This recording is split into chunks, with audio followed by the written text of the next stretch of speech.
Who is it? What's her name? Jessica.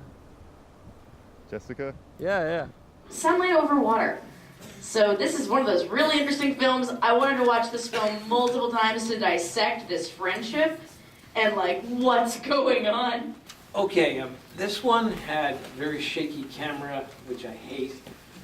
And I didn't like the muted colors and the dim lighting, and the whole movie was in contrast with the last one. This was much darker and dimmer, and as I said, I don't like it when the picture's doing that. I made it as a Canadian film 5 seconds in because I saw the 649 sign in the convenience store. And also this, the CN logo on the side of the train. Ooh, Canada. But yeah, so those are in there. I don't know exactly where it was shot, but it was somewhere in Canada, certainly. Okay.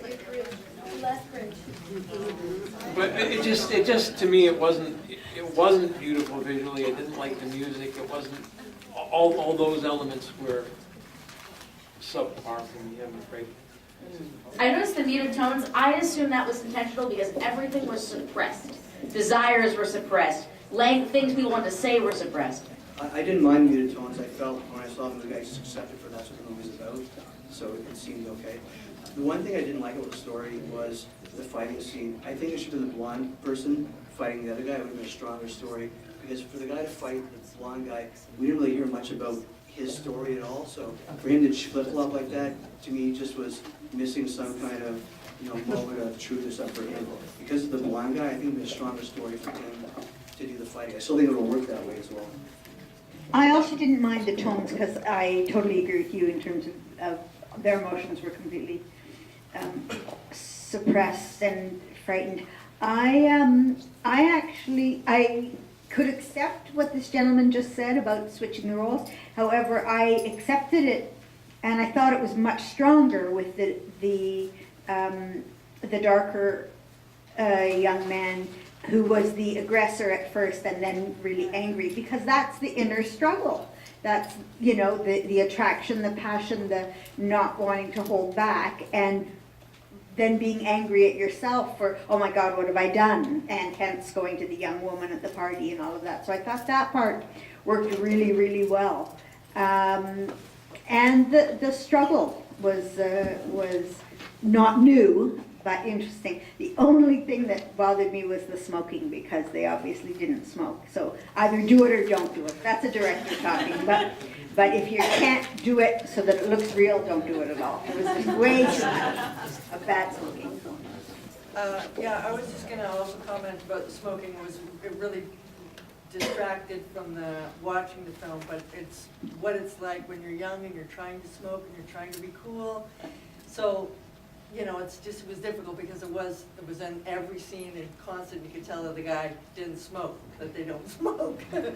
But it just really depicted two young people who were very confused, and so it's painful to watch because they're so, they're just so mixed up. Being a teenager is difficult enough, never mind that situation. I assumed that the bad smoking, the not being able to smoke properly, was intentional, because it was a metaphor for faking things, for not being able to really be true to yourself.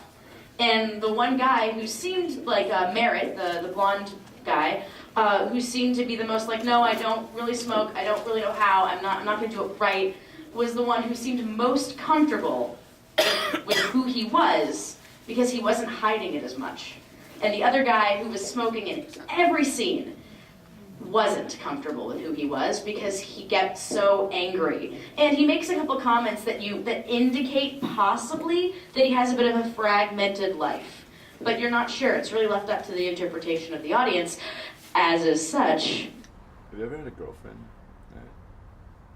No, not really. Why not?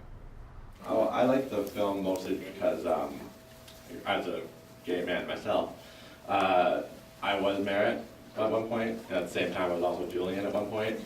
So as far as the shaky camera work goes, I kind of felt it was on purpose because both of them were kind of tumultuous in their personal lives, and I think the camera work was supposed to show that in a sense, as well as the color palette that they chose as well.